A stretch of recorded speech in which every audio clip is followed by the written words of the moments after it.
Hi friends, இந்த நாளை ரொம்ப இனிமையாக, ஹாப்பியாக, ஹெல்த்தியாக, ஜாலியாக ஸ்டார்ட் பண்ணுங்கள். இன்றைக்கி விலாக் பார்த்தீங்கன்னா ஒரு க்ளீனிங் விலாக் தான் ஸ்டார்ட் பண்ணியிருக்கேன். இது ஒரு 2 டேஸாக எடுத்த விலாக் தான். நான் உங்களுக்கு ஒன்றா போட்டிருக்கேன். ஏன்னா 2 நாளாக க்ளீனிங் வேலை தான் பார்த்துட்டு இருந்தேன். ஏன்னா ஒவ்வொரு நாளும் ஒவ்வொரு வேலை அந்த மாதிரி தான் பார்க்கணும். ஃபுல்லாக எல்லாத்தையும் ஒரே நாளில் நம்மளால் இழுத்து போட்டு பார்த்தோம்னாக்கா நம்ம ஒரு நாள் படுத்துக்கிற மாதிரி இருந்துடும். அப்படிங்கிறதுனால நான் முடிஞ்ச வரைக்கும் எனக்கு எப்படி டைம் ஒத்து வருமோ அந்த மாதிரி டயத்தை பிரித்து தான் நான் வேலை பார்க்க ஆரம்பித்தேன். ஃபஸ்ட்டு பார்த்தீங்கன்னா ஃப்ரிட்ஜை க்ளீன் பண்ணிடலான்னு சொல்லி அதில் உள்ள திங்ஸ் எல்லாத்தையும் கம்ப்ளீட்டாக எடுத்து வச்சுட்டேன். ஆக்சுவலாக ஃப்ரிட்ஜு இப்போ க்ளீன் பண்ண வேணான்னு தான் நினச்சேன். ஏன்னா அதில் மாவும் ஸ்டோர் பண்ணி வச்சுருக்கேன், வெஜிடபிள்ஸும் ஃபுல்லாகவே இருந்தது. ஏன்னா ஸ்கூல் ரீஓப்பன் ஆக போகிறதுங்கிறதுனால எல்லாமே வாங்கி வச்சுருந்தேன். சரி பரவாயில்ல, இந்த நாளை விட்டால் இனிமேல் க்ளீன் பண்ண முடியாது அப்படிங்கிறதுனால இன்றைக்கி கொஞ்சம் ஃப்ரீயாக இருந்தாக்காட்டி ஃப்ரிட்ஜை தான் ஃபஸ்ட்டு க்ளீன் பண்ணலான்னு சொல்லி எல்லாத்தையும் க்ளீன் பண்ண ஸ்டார்ட் பண்ணி கொஞ்சம் நேரத்துலேயே பார்த்தீங்கன்னா கரண்ட்டும் ஷட் ஆயிடுச்சு. சரி எப்படி இருந்தாலும் உள்ளே இருந்தாலும் ஒன்று தான், வெளியில் இருந்தாலும் ஒன்று தான் சொல்லி எல்லாத்தையும் வெளியில் எடுத்து வச்சு அதில் உள்ள திங்ஸ் எல்லாத்தையுமே கலட்டி வாஷ் பண்ண போட்டாச்சு.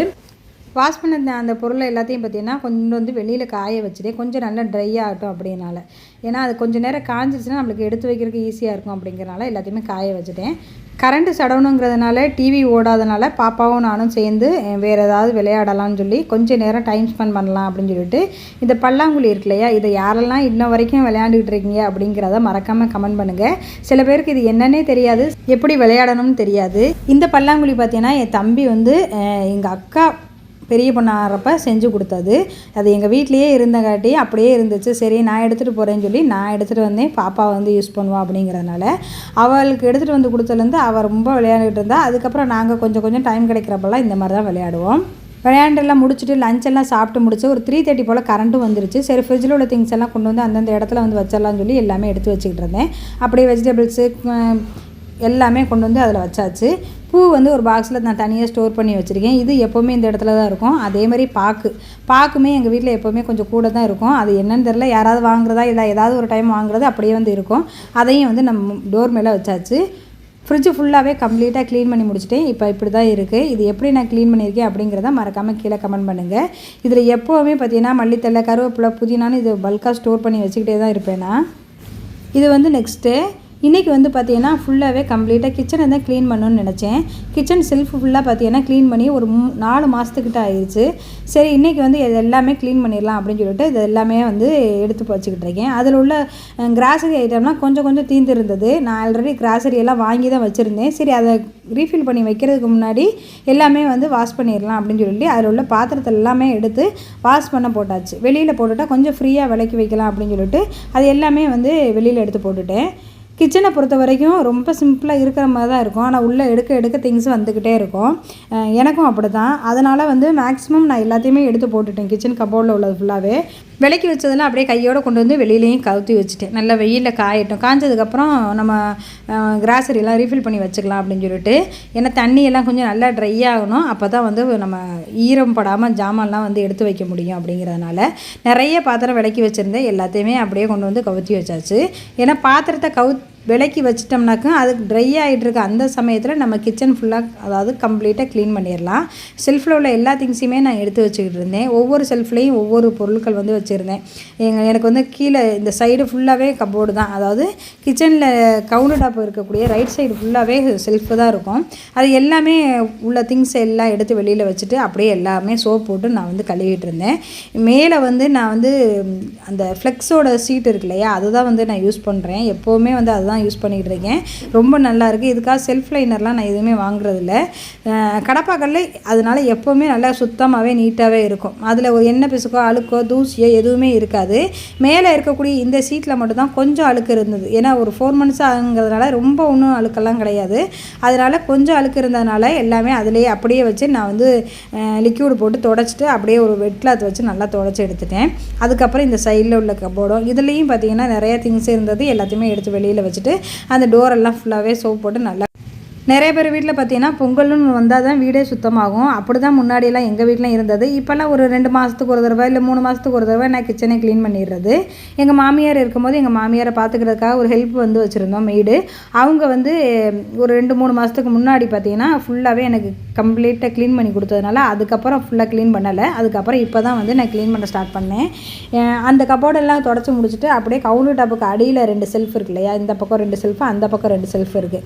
இது எல்லாமே அப்படியே ரிமூவ் பண்ணிவிட்டு அப்படியே தூசி தட்டிட்டு ஃபுல்லாகவே வந்து அதையும் சோப் போட்டு வாஷ் பண்ணிடலாம். இதுக்கு அடியிலையுமே பார்த்திங்கன்னா நான் வந்து அந்த ஃப்ளெக்ஸோட சீட்டு தான் போட்டிருப்போம். நம்ம கல்யாணத்துகளுக்கெல்லாம் பார்த்திங்கன்னா நிறையா ஃப்ளெக்ஸ் அடிப்போம். அதை வேஸ்ட்டாக தான் சில பேர் தூக்கி போடுவாங்க. அந்த ஃப்ளெக்ஸை கட் பண்ணி இந்த மாதிரி வந்து நான் அடியில் போட்டுக்கிறது. இது எல்லா இடத்துக்குமே யூஸ் பண்ணிக்கலாம். நம்ம எங்கே செல்ஃப் லைனராக எதுக்கு யூஸ் பண்ணுறோமோ அங்கே ஃபுல்லாகவே இந்த ஃப்ளெக்ஸை யூஸ் பண்ணிக்கலாம்.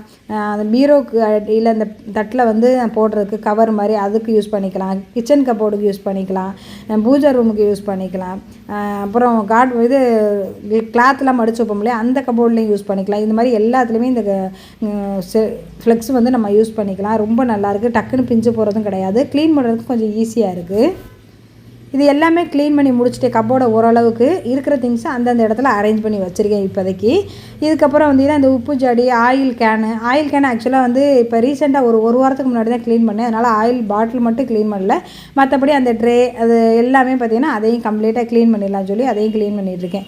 இந்த உப்பு ஜாடி பார்த்திங்கன்னா ஒரு 6 months இருக்கும்னு நினைக்கிறேன். இங்கே ரோட் சைடில் ஒரு கடையில் தான் வந்து வாங்கினேன். ஒரு ஜாடி 250 அந்த மாதிரி.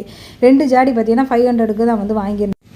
ஓவரால் கிச்சனை வந்து ஓரளவுக்கு என்னால் முடிஞ்ச அளவுக்கு கம்ப்ளீட் பண்ணி முடிச்சிட்டேன். கீழே உள்ள செல்ஃபு அதுக்கப்புறம் சைடில் உள்ள செல்ஃபு எல்லாமே க்ளீன் பண்ணி முடிச்சிட்டேன். இப்போ வந்து கிராசரி வந்து நான் நேற்று சண்டே அன்னைக்கு வந்து வாங்கிட்டு வந்திருந்தேன். அதை எடுத்து கூட வைக்கல, அப்படியே வச்சுட்டேன். ஏன்னா மறுநாள் வந்து எடுத்து வச்சுக்கலாம் அப்படின்னு சொல்லிட்டு. ஏன்னா அன்றைக்கி ஃபுல்லாக கொஞ்சம் டயர்டாக இருந்ததுன்ட்டு.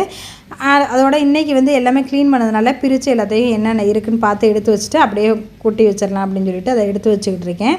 இந்த ஊறுகாய் மட்டும் நான் எப்போ போனாலும் வாங்கிடுவேன். எப்போ போனாலும் தீர இதை வாங்கிடுறது.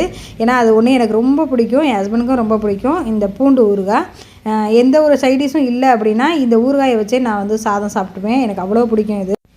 மற்ற ஊறுகாயெல்லாம் நாங்கள் யாருமே சாப்பிட மாட்டோம். பெரும்பாலும் ஊறுகாயை எங்கள் வீட்டில் வேறு யாரும் சாப்பிட மாட்டாங்க. நானே என் ஹஸ்பண்ட் மட்டும். அதுவும் ரொம்ப ரேராக இதை வாங்கினேன்னா எப்படி பார்த்தாலும் எனக்கு ஒரு 2-3 மாதத்துக்கு மேலேயே வரும். காய வச்ச பாத்திரம் ஃபுல்லாக நல்லா காஞ்சிருச்சு. எல்லாமே கொண்டு வந்து அந்தந்த இதை வந்து கொட்டி வச்சிடலான்னு சொல்லி எல்லாமே எடுத்து கொட்டி வச்சுக்கிட்டு இருக்கேன். மல்லித்தூள், மிளகாய்த்தூள்லாம் கொஞ்சம் தான் இருக்குது. மிளகாய்த்தூள் சுத்தமாகவே தீர்ந்துருச்சு. இதை கொட்டி வச்சுருக்கிறது மட்டும்தான். மல்லித்தூளாவது கொஞ்சம் இருக்குது, அதுவுமே அரைக்கணும். இதுக்கு எல்லாமே நான் மிளகாய், மல்லி, கோதுமை எல்லாமே வாங்கி வச்சுருக்கேன். அரைக்கிறதுக்கு நல்லா வெயில் போடலை. வெயில் போட்டுச்சுன்னா காய வச்சு அரைச்சிட வேண்டியதான். இது எல்லாமே வந்து அந்தந்த பாக்ஸில் வந்து ரீஃபில் பண்ணி வச்சாச்சு. ஒன்றில் பருப்பு, உளுந்தம்பருப்பு, துவரம்பருப்பு, பாசிப்பருப்பு, பொட்டுக்கடலை, ஜீனி, கஞ்சி மாவு, நாட்டு சக்கரை, மிளகாய்த்தூள், மல்லித்தூள் இந்த மாதிரி எல்லாமே கொட்டி வச்சுட்டேன். எல்லாத்துலேயும் தனித்தனியாக ஒரு ஸ்பூன் போட்டு அப்படியே க்ளோஸ் பண்ணி எடுத்து வச்சிடலாம். இப்போ வந்து எல்லா பாக்ஸுமே நல்லா க்ளீன் ஆயிடுச்சு. பார்க்குறதுக்குமே நல்லா இருக்குது. இப்போ இது எல்லாத்தையுமே அந்தந்த இடத்துல வந்து அரேஞ்ச் பண்ணுறதுக்கு முன்னாடி மேலே ஸ்டிக்கர் ஒட்டியிருக்கு இல்லையா, அதில் வந்து நான் என்னென்ன திங்ஸ் இருக்குது அப்படிங்கிறத நான் வந்து எழுதி வச்சுக்கிறேன். இது வந்து இந்த திங்ஸ் ஆக்சுவலாக இதில் உள்ள பொருட்கள் என்னென்ன இருக்குது அப்படிங்கிறதுல எனக்கு அப்புறம் எதுக்கு இதில் எழுதி வைக்கிறேன்னு பார்க்குறீங்களா, இது ஏற்கனவே ஒட்டியிருந்த ஸ்டிக்கர் தான். எங்கள் மாமியார் இருக்கிறப்ப எங்கள் அண்ணியெல்லாம் அடிக்கடி வருவாங்க, அவங்கெல்லாம் சமையல் பண்ணுவாங்கிறக்காக அதை ஒட்டி வச்சுருந்தேன். சரி, ஒட்டி வச்சுருந்தனால அதை அப்படியே எழுதி வச்சிடலாம் அப்படின்னு சொல்லிட்டு அதையும் எழுதி வச்சாச்சு. அந்த நேமை அந்தந்த இடத்துல அந்த பொருளெலாம் எடுத்து வச்சாச்சு. அதுக்கப்புறம் கொஞ்சம் ஏலக்காய் வந்து வாங்கணும்னு நினைக்கிறது ஒவ்வொரு டைம் மறந்து போயிடுவேன். ஏலக்காய், மீல் மேக்கர் இதெல்லாம் வந்து என்னோடய கிராசரி லிஸ்ட்டில் கண்டிப்பாக வந்துடும். அதெல்லாம் வந்து எடுத்து வச்சாச்சு. இந்த மீல் மேக்கர் கொட்டி வைக்கிற பாக்ஸ் எல்லாம் பார்த்தீங்கன்னா நான் அமேசானில் தான் வாங்கினேன். அதுக்கப்புறம் இந்த குட்டி ஏலக்காய் போட்டு வச்சுக்கல குட்டி பாட்டில், இது வந்து ரிலையன்ஸில் தான் வந்து வாங்கியிருந்தேன். ஒரு பாட்டில் வந்து 19 ரூபா அந்த மாதிரி இருந்துச்சு. ஒரு 4 பாட்டில் கிட்ட வாங்கினேன். எனக்கு கொஞ்சம் கண்ணாடி பொருட்களில் வாங்கி யூஸ் பண்ணுறதுல ரொம்ப பிடிக்கும். ஆனால் அதை மெயின்டைன் பண்ணுறது கொஞ்சம் கஷ்டமாக இருக்குங்கிறதுனாலே அதை கொஞ்சமாக பார்த்து வாங்கி வச்சுக்கிட்டு இருக்கேன். அதுக்கப்புறம் இந்த ஜாடியில் உப்பு, புளி இது எல்லாமே வந்து போட்டு வச்சுக்கிட்டேன். புளி பார்த்திங்கன்னா நான் வந்து சூப்பர் மார்க்கெட்டில் தான் வாங்கியிருந்தேன். முன்னாடியே வாங்கியிருந்தேன். ஆல்ரெடி என்கிட்ட புளி பேஸ்ட் இருக்கிறனால அந்த புளி வந்து யூஸ் ஆகாமல் அப்படி தான் வச்சுருக்கேன். அது தீர்ந்ததுக்கப்புறம் தான் நான் இதை எடுத்து யூஸ் பண்ணுவேன். இந்த மக்கு இருக்குது பார்த்தீங்களா, இது பூஸ்ட்டுக்கு வந்து ஃப்ரீயாக கொடுப்பாங்களே அந்த மக்கு தான். பாப்பா தான் இதில் பெயிண்டிங் பண்ணி கொடுத்தா, ரொம்ப நல்லாயிருக்கு. இந்த இதில் ஒன்றில் ஸ்பூனு, ஒன்றில் வந்து கத்தி, கட்ரு, சிஸ்ஸர் இந்த மாதிரி ஐட்டம்லாம் வச்சுருப்பேன். இந்த சின்ன ட்ரேயில் வந்து வெயிட்டு, அதாவது குக்கரோட வெயிட் எல்லாமே வச்சுருப்பேன். இது வந்து இது வந்து பார்த்திங்கன்னா உலக்கு, சின்ன உலக்கு இருக்கு இல்லையா, அது பித்தளை உலக்கு. இது யூஸ் இல்லை.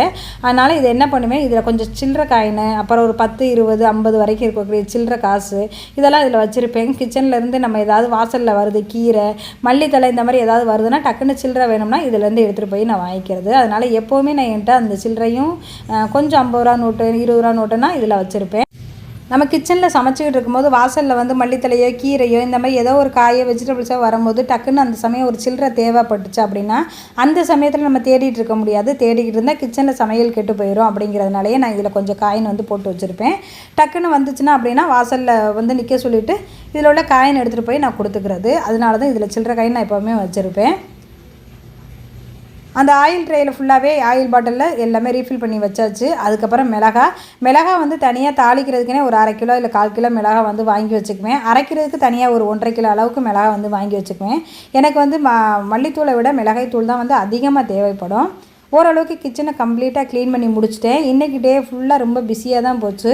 நான் எப்படி க்ளீன் பண்ணியிருக்கேன் அப்படிங்கிறத மறக்காமல் கமெண்ட் பண்ணுங்கள். உங்களுக்கும் இந்த வீடியோ யூஸ்ஃபுல்லாக இருக்கும் அப்படின்னு நினச்சிங்கன்னா மறக்காமல் என்னோடய சேனலில் சப்ஸ்கிரைப் பண்ணி சப்போர்ட் பண்ணுங்கள். இதே மாதிரி நெக்ஸ்ட் வீடியோவில் மீட் பண்ணலாம். அது வரைக்கும் பாய்.